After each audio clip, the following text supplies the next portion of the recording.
오늘 본문에 나오는 삼손은 굉장히 외로운 싸움을 하고 있습니다. 자신의 아내를 만나러 갔지만 장인이 자신의 아내를 다른 사람에게 주어 버렸습니다. 이러한 사실을 이유로 삼손은 여우들을 이용해서 블레셋 사람들의 밭을 불태워 버렸습니다. 블레셋 사람들은 화가 나서 이 삼손의 아내와 장인의 생명을 빼앗았습니다. 삼손이 자신의 아내와 장인을 해친 블레셋 사람들에게 복수하고 에담 바위 틈에 머물러 있었습니다.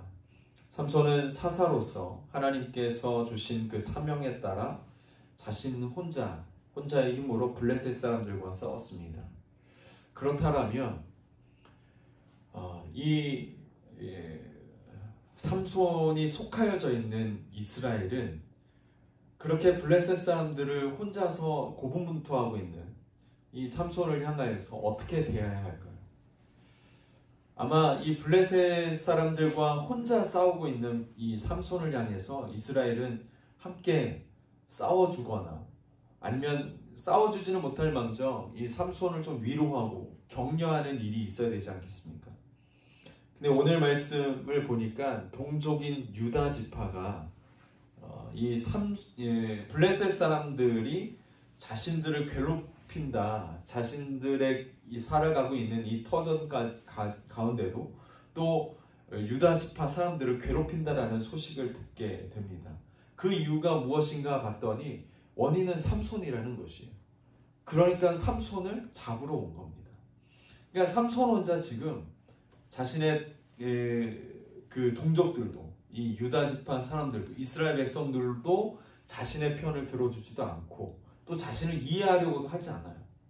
또 블레셋 사람들은 자신이 가지고 자신의 어떤 소유 또 함께 동고동락하고 또 마음을 나누었던 아내 또 그 아내의 식구들까지도 블레셋 사람들은 다 말로 형용할 수 없는 그런 일을 저질러 버리죠.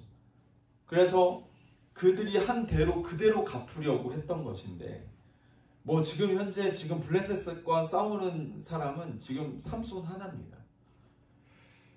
오늘 말씀 13절 말씀 보니까 이 유다 지파 사람들이 이 삼손에게 와서 이런저런 얘기를 하는 거죠. 우리가 너를 블레셋 사람들한테 넘겨줘야 된다.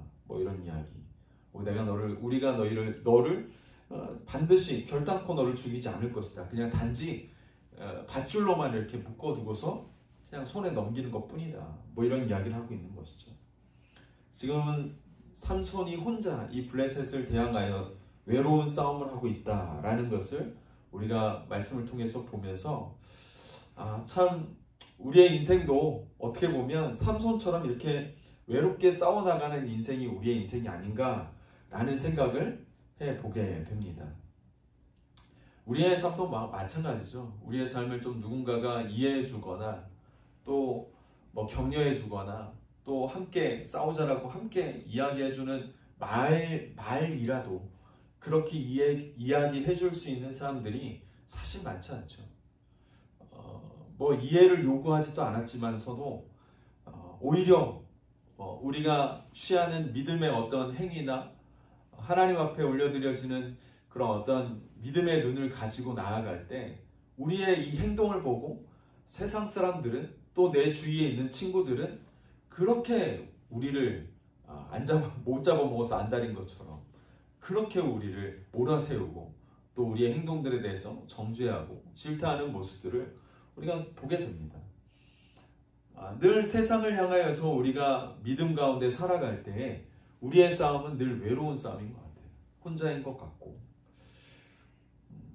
왜 이런 인생 가운데 우리의 인생은 외로운 싸움을 해야 하는 것인가?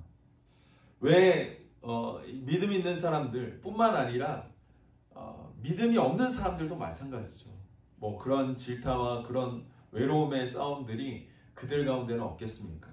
마찬가지로 자기가 생각하는 그 가치관 또 생각하는 어떤 우선순위를 위해서 싸울 때 그 누군가가 함께 싸워주겠다라고 이야기하고 나도 당신의 그 일에 소명적인 어떤 그 일에 나도 함께 동참하겠다 라든지 제가 기도할게요 라든지 힘내세요 라든지 응원의 어떤 메시지를 내기보다는 잘잘못을 따지면서 자꾸 뭔가를 정죄하려고 하고 그런 것 안에서 자꾸 선과 악을 구분하려고 하는 그런 모습들을 우리가 꼭 믿음 있는 사람의 경우가 꼭 아니더라도 그렇지 못한 비그리스도인의 삶 가운데서도 동일하게 그런 일들이 일어나는 것을 우리가 보게 됩니다.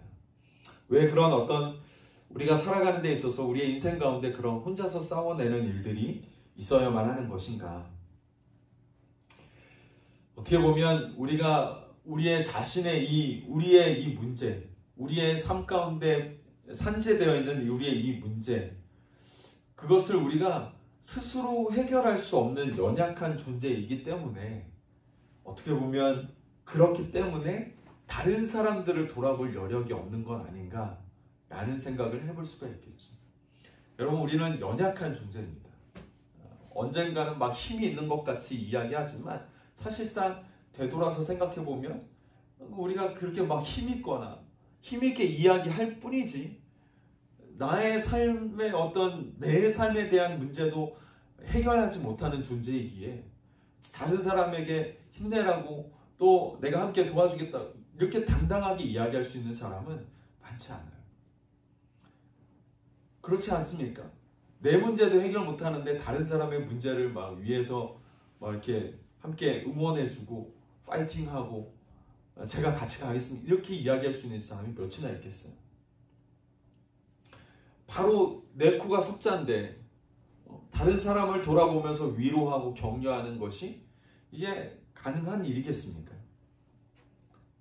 그렇기 때문에 세상에 있는 그 어떤 사람들도 다른 사람의 외로움을 보면서 다른 사람의 어떤 그런 상황들을 보면서 위로해 줄 수가 없다라는 것이.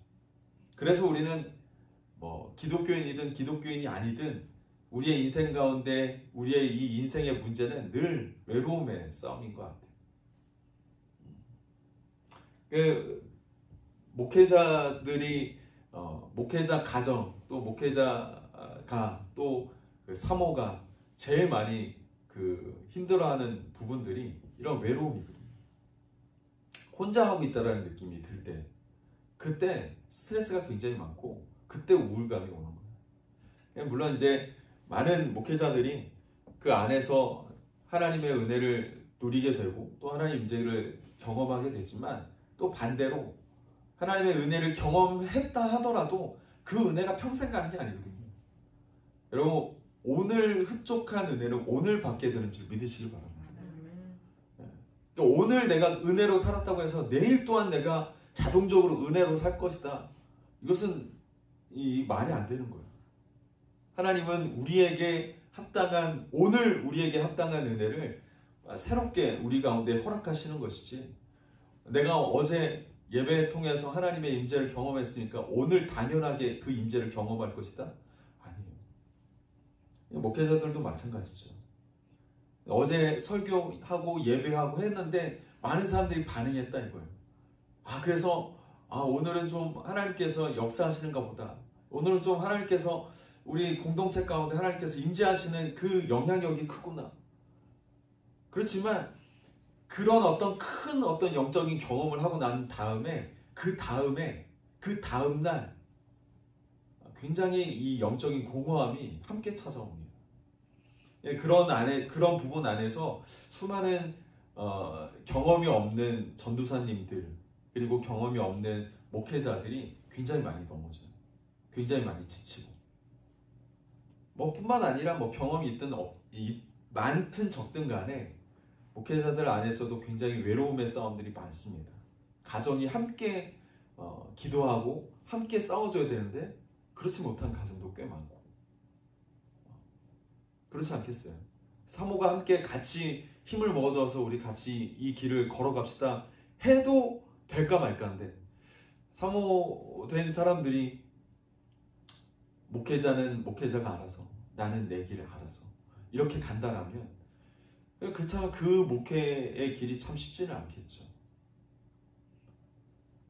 뿐만 아니라 목회자 혼자 막 이렇게 끙끙거리고 있으면 그 또한 참 그렇습니다. 함께 동역할 수 있는 평신도들이 모여서 함께 일을 나누고, 교회가 이 목회자 한 사람으로 돌아가는 게 아니잖아요. 평신도들도 자기의 위치에서 해야 될 부분들을 해야 되는데 그건 전혀 하지 않고 목회자 혼자만 막 하고 있다. 좀 거꾸로 목회자들은 그냥 뭐 내 삶이 이러니까 그냥 이렇게 퍼져 있는데 성도들 혼자 막 열을 내면서 뭔가를 하고 있다. 하여튼 이게 됐든 저게 됐든 교회가 혼자 뭔가를 하는 것은 그 교회가 온전치 못하다라는 것을 이야기하는 것이죠. 왜 우리는 이렇게 혼자의 외로움의 싸움들을 해야 할 것인가? 그런데 여러분, 예수님도 이게 왜 위로가 될런지 모르겠지만 예수님도 혼자 사역하셨어요. 예수님께서 2000년 전에 이 땅 가운데 오셔서 복음을 전하실 때 예수님 주위에는 많은 사람들이 몰려 있었어요. 예수님을 따라가는, 전적으로 예수님을 따라가는 12명의 제자들도 있었고, 또 예수님이 걸어가는 그곳마다 수많은 사람들이 와서 함께 환호했던 사람들도 있습니다. 잘 될 때는 사람들이 많이 따랐어요. 그런데 예수님께서 겟세마네 동산에서 붙잡히셨을 때, 불법적인 재판을 빌라도의 그 법정에서 행해졌을 때, 그때 사람들은 어땠습니까? 예수님의 12제자들은 그곳에 있었습니까? 수많은 군중들이 예수님이 기적을 행하실 때마다 환호성을 질렀던 수많은 군중들이 예수님이 재판받으실 때 있었습니까? 없었어요. 그때 베드로 한 사람만 남아 있었잖아요. 그렇지만 베드로도 그 자리에서 뭐예요? 부인해요. 예수님이 누군지 모른다. 예수님 혼자 사역하고 계세요. 예수님 혼자 그 길을, 십자가의 길을 걸어가셨어요. 함께 할 것처럼. 예수님이 목숨을 내놓으라고 하면 목숨을 지금 당장이라도 내놓을 것처럼 그렇게 확신했던 사람들이 예수님이 진짜 혼자가 되셨을 때는 그 자리를 지키지 못했어요. 예수님 혼자 십자가의 길을 걸어가셨던 거죠. 결국 우리가 존경하고 따르고 또 우리의 구원자라고 이야기하는 그 예수님 또한 홀로 남겨지셨다라는 것이에요. 그 주위에 아무도 없었습니다. 그렇지만 여러분, 홀로 남겨진 그곳에 누가 계셨습니까?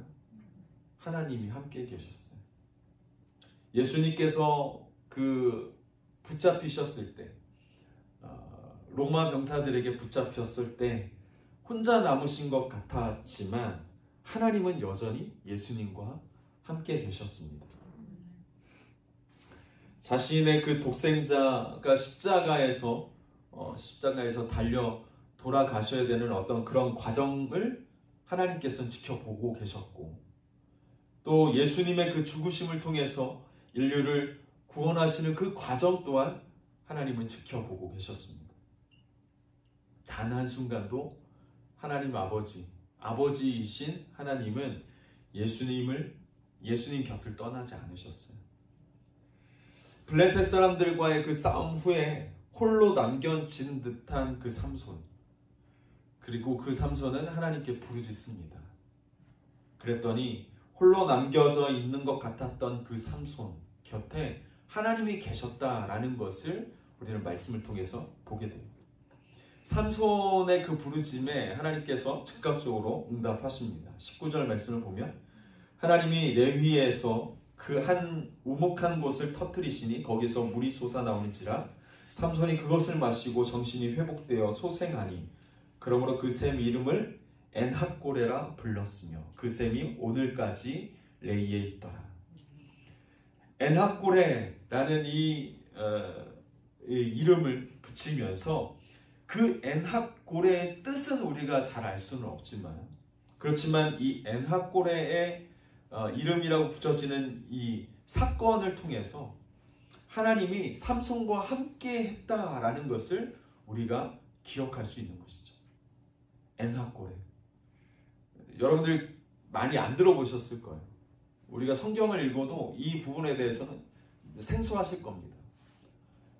하지만 우리가 이 부분을 통해서 이런 단어들을 통해서 뭐 뜻을 알고 뭐 이렇게 저기 할 건 아니지만, 그렇지만 이 단어를 통해서 우리가 꼭 하나 기억해야 될 것은 하나님이 삼손과 함께 했다라는 것이에요.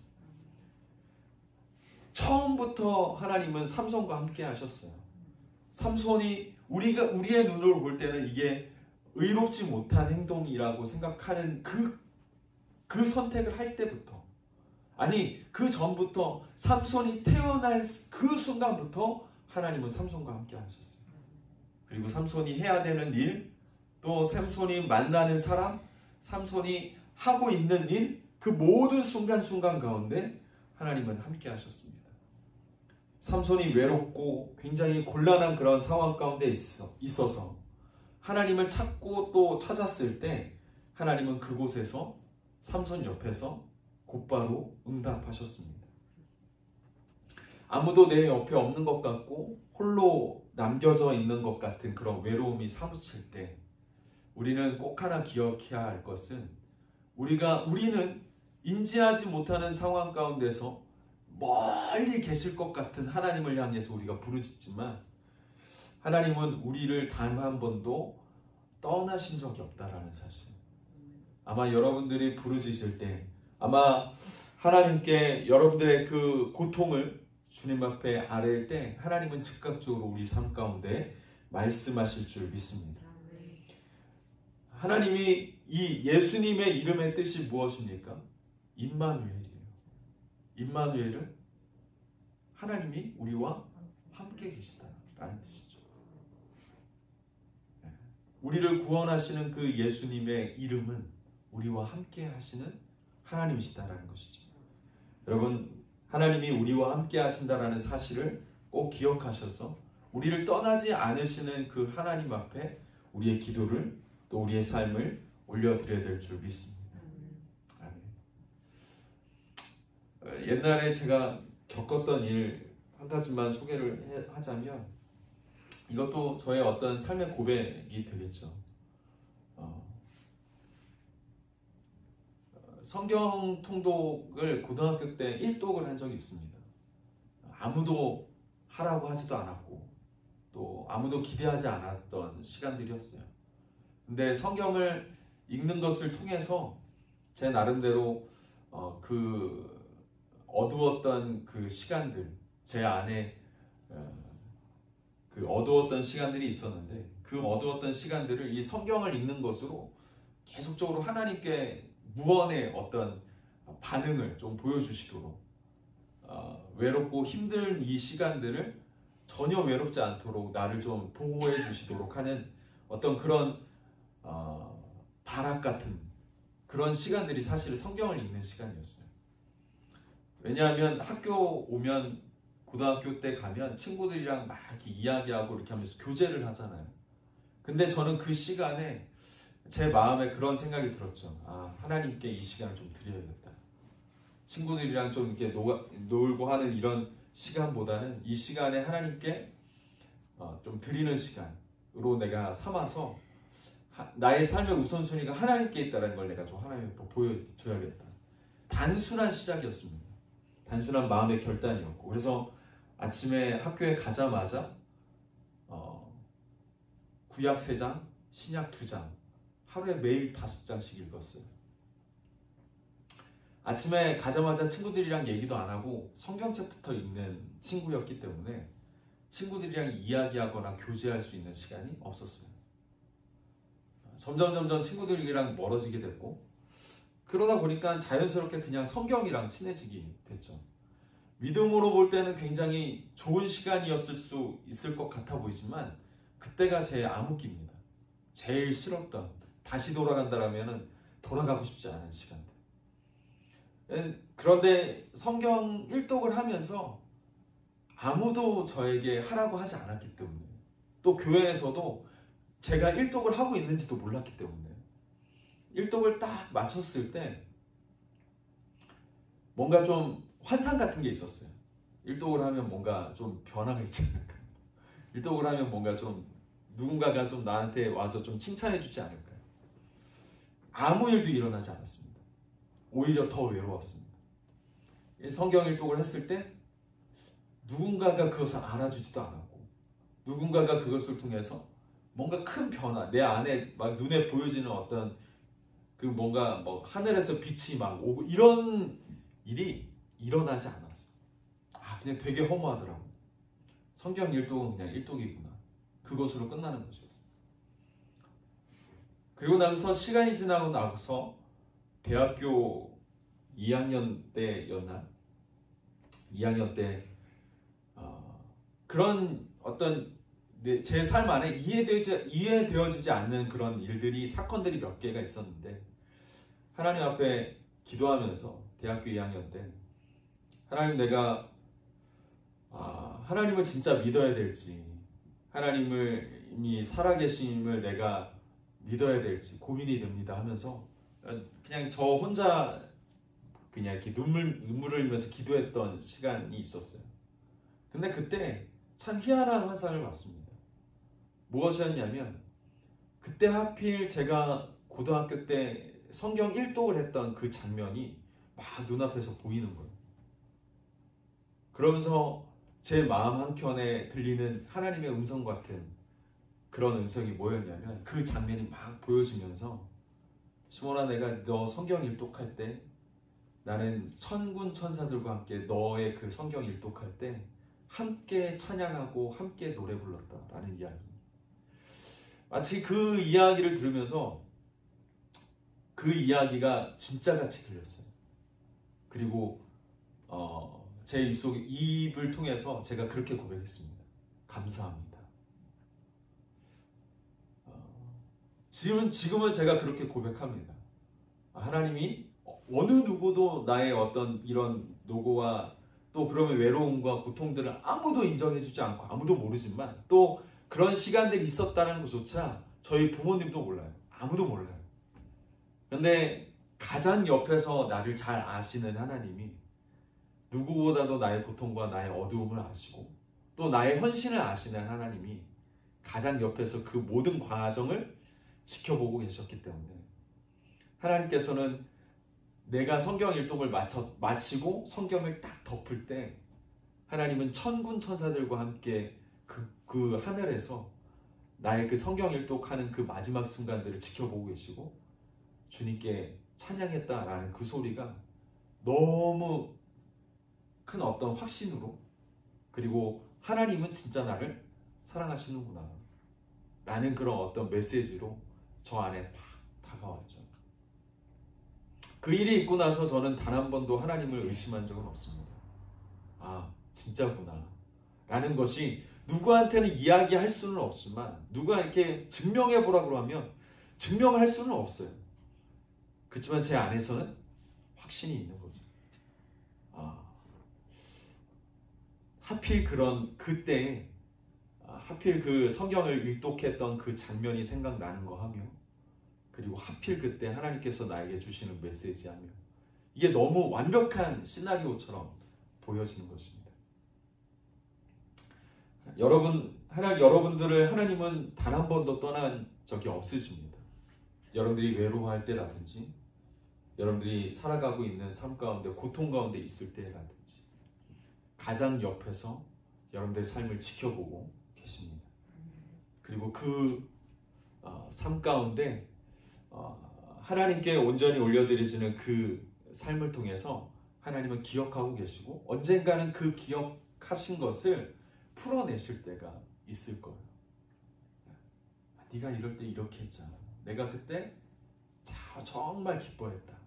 내가 정말 너의 그 선택으로 인해서 내가 정말 하늘에 있는 천군 천사들과 함께 내가 기뻐하면서 축제를 했다. 이런 이야기를 들을 수 있는 여러분들의 삶이 되어지기를 축복합니다. 이것이 한 번이 아니라 계속 되어지는 여러분들의 삶의 고백이 되어지길 바라고 하나님의 역사가 되어지기를 소망합니다. 임마누엘의 하나님, 그 하나님이 오늘도 우리와 함께 하십니다. 오늘 우리의 삶 가운데 그 하나님을 경험하시기를 주님의 이름으로 축복합니다.